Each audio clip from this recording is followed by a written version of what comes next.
প্রিয় দর্শক, সাজ্জাদ কাদিরের শুভেচ্ছা নিন। এই মুহূর্তে আপনাদের সামনে কথা বলতে এসেছি। পাকিস্তান নিজেরাই পাগল প্রায়, বাংলাদেশ নিয়ে মনোযোগ দেবার সময় কোথায়? এই প্রসঙ্গটি নিয়ে আপনাদের সামনে এই মুহূর্তে কথা বলবো। আপনারা জানেন যে গত 16 মাস যাবৎ বাংলাদেশে যা কিছু ঘটছে তার পেছনে পাকিস্তানি একটা খুব জোরালো প্রভাব আছে। মার্কিন যুক্তরাষ্ট্রের প্রভাব আছে, ছিল। মার্কিন যুক্তরাষ্ট্র ইতিমধ্যে ঘুরে গেছে এবং আমি বারবার একটা কথা বলি যে পাকিস্তান বাংলাদেশকে হারানো ভাইকে খুঁজে পেয়েছে। এই সরকার, ইউনূস সরকার আসার পর থেকেই বলে আসছে এবং সেই অনুযায়ী নানা পদক্ষেপ আপনারা দেখেছেন। পাকিস্তানের সামরিক বাহিনীর উপর্যুপরি বাংলাদেশ সফর, পাকিস্তান সরকারের উপর্যুপরি বাংলাদেশ সফর, বাংলাদেশের লোকজন পাকিস্তানে যায়। এই অবস্থায় যে পাকিস্তান যেন বাংলাদেশকে চালাচ্ছে, অবস্থাটা কদিন আগে পর্যন্ত এমন দাঁড়িয়েছিল। কিন্তু আজকে যদি আপনি দেখেন, গতকাল কিংবা আজকের অবস্থা যদি পাকিস্তানের আপনি দেখেন, পাকিস্তান, আমি শিরোনামটা যেটি বললাম যে পাকিস্তান নিজেরাই পাগল প্রায়, বাংলাদেশ নিয়ে মনোযোগ দেবার সময় কোথায়? আমি একটা একটা করে ঘটনা বলি। ইমরান খানকে নিয়ে বেশ জটিলতা। গত 25 দিন যাবৎ ইমরান খানের সঙ্গে তার পরিবারের সদস্যরা দেখা করতে পারেননি। অবশেষে ইমরান খানের দল পিটিআই গতকাল একটা কড়া পদক্ষেপ নিয়েছিল যে প্রয়োজনে জেল ভেঙে হলে ইমরান খানকে বের করে আনবে, এমন দাবি এবং এমন আন্দোলনের ডাক দিয়েছিল। বাধ্য হয়ে আসিম মনিরের সরকার, আমি বলি পাকিস্তানে, শাহবাজ শরীফের সরকার নয়, আসিম মনিরের সরকার বাধ্য হয়েছে ইমরান খানের পরিবারকে গতকাল দেখা দিতে। অবশেষে ইমরান খানের বোন পিটিআইয়ের নেতাদের নিয়ে ইমরান খানের সাথে দেখা করেছেন। পাকিস্তানের খাইবার পাখতুনখোয়ায় বা কেপিতে, সেখানে কেন্দ্রের শাসন, গভর্নরের শাসন জারি করবার একটা চিন্তা ভাবনা প্রকাশ করেছে গত 30শে নভেম্বর পাকিস্তান কেন্দ্রীয় সরকার।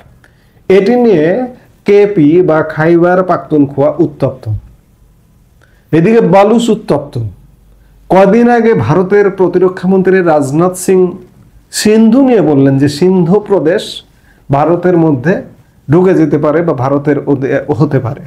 আবার তারও কিছুদিন আগে মরক্কোতে গিয়ে রাজনাথ সিং বলেছিলেন যে পিওকে ভারতের কিছু করা লাগবে না, পিওকে নিজেরাই বলবে যে আমরা ভারতের অংশ। আবার সাম্প্রতিক সময়ে আফগানিস্তানের সাথে সংঘর্ষে জড়িয়ে আফগানের সাথে ব্যবসা বাণিজ্য বন্ধ যাবৎ, আজকে প্রায় 46 যাবৎ ডুরান্ট লাইন বন্ধ। পাকিস্তান আফগানিস্তান আমদানি রপ্তানি বন্ধ হয়ে গেছে। পাকিস্তানের ব্যবসায়ীরা পাগল হয়ে গেছে যে আফগানিস্তানে পণ্য রপ্তানি করতে পারছে না। পাকিস্তানে অনেক পণ্য, সবজি থেকে শুরু করে বিভিন্ন জিনিস পৌঁছছে। আবার আফগানিস্তানে থেকে কিছু পণ্য আমদানি করতে হয় তাদের, সেগুলো আমদানি না করতে পেরে ব্যবসা মারাত্মকভাবে ক্ষতিগ্রস্ত হচ্ছে। আর সরকারের দিকে কি ঘটছে দেখুন। পাক প্রধানমন্ত্রী শাহবাজ শরীফ আপাতত পালিয়ে বেড়াচ্ছেন এমনটাই জানা যাচ্ছে। এমনই দাবি করেছে সে দেশের সাবেক জাতীয় নিরাপত্তা উপদেষ্টা বোর্ডের সদস্য তিলক দেবাসের।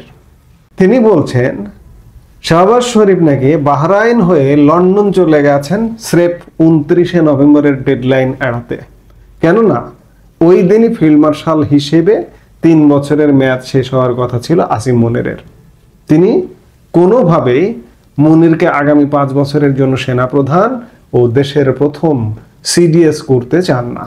ফলে কাগজে কলমে এই মুহূর্তে পাকিস্তানে কোনো সেনাপ্রধান নেই।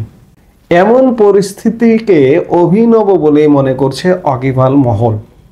একটা সেনাপ্রধান, মেয়াদ শেষ 29শে নভেম্বর, নিশ্চয়ই তার 15 দিন আগে থেকে বা 1 মাস আগে থেকে তার মেয়াদ বাড়ানোর কথা, কিন্তু শাহবাজ শরীফের সরকার সেই মেয়াদ বাড়ায়নি এবং এই মুহূর্তে 29 তারিখ যখন ডেডলাইন, তখন শাহবাজ শরীফ বিদেশে। সংবাদ সংস্থা এনআইয়ের সঙ্গে কথা বলতে গিয়ে দেবাসের উল্লেখ করেন যে 29শে নভেম্বরের সময়সীমা পেরোবার ঠিক আগেই দেশ ছেড়েছেন শাহবাজ শরীফ। প্রথমে বাহরাইন এবং তারপর সেখান থেকে লন্ডনে চলে যান তিনি। ওই দিনই আসিম মুনিরের সেনাপ্রধান হিসেবে 3 বছরের মেয়াদ শেষ হয়েছে। তার কথায় অত্যন্ত বুদ্ধিমত্তার পরিচয় দিয়ে পাকিস্তানের প্রধানমন্ত্রী বাহরাইনে গিয়েছিলেন এবং সেখান থেকে তিনি লন্ডনে গেছেন। তিনি ইচ্ছাকৃতভাবেই পাকিস্তান থেকে দূরে রয়েছেন, কারণ তিনি আসিম মুনিরকে চিফ অফ ডিফেন্স এবং সেনাপ্রধান হিসেবে 5 বছরের জন্য নিযুক্ত করার যে প্রজ্ঞাপন জারি করতে হয় সেটি করতে চাইছেন না। পাশাপাশি দেবাশের বলছেন, এটাই যদি সত্যি বলে মেনে নেই যে এই মুহূর্তে আসিম মুনির আর সেনাপ্রধান নন, তাহলে এমন পরিস্থিতি তৈরি হলো যেখানে পাকিস্তানের কোনো সেনাপ্রধান এই মুহূর্তে নেই, এমনকি পারমাণবিক কমান্ড কর্তৃপক্ষও নেই।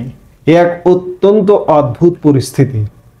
একই সাথে উল্লেখ করতে হয় যে শাহবাজ শরীফ ও আসিম মুনির জুটির কবলে এমনিতেই পাকিস্তানের জনগণ নিষ্পেষিত। এই জুটি আসিম মুনির, শাহবাজ শরীফ নিজেদের ইচ্ছামতো সবকিছু করতে সংবিধান বদল এনেছে। সংবিধান সংশোধন করে পাক সেনাপ্রধান আসিম মুনিরের জন্য আনা হয়েছে বিশেষ রক্ষা কবচ। ক্ষমতাও বৃদ্ধি করা হয়েছে তার। অন্যদিকে ক্ষমতা খর্ব করা হয়েছে সে দেশের সুপ্রিম কোর্টের।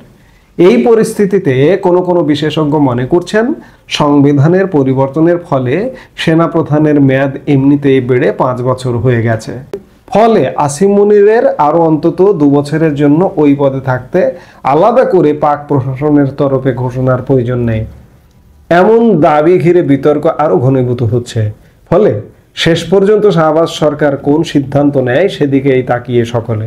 কিন্তু পাক প্রধানমন্ত্রী দেশে না ফিরলে জট কাটার সম্ভাবনা নেই বলেই মনে করছে ওয়াকিবহাল মহলের একাংশ। বুঝুন অবস্থা, পাকিস্তানে আসলে এই মুহূর্তে সেনাপ্রধান নেই। 29 তারিখ ম্যাচ শেষ হয়ে গেছে, পাকিস্তানের প্রধানমন্ত্রী বিদেশে ঘুরে বেড়াচ্ছেন। এখন কি ঘটতে পারে?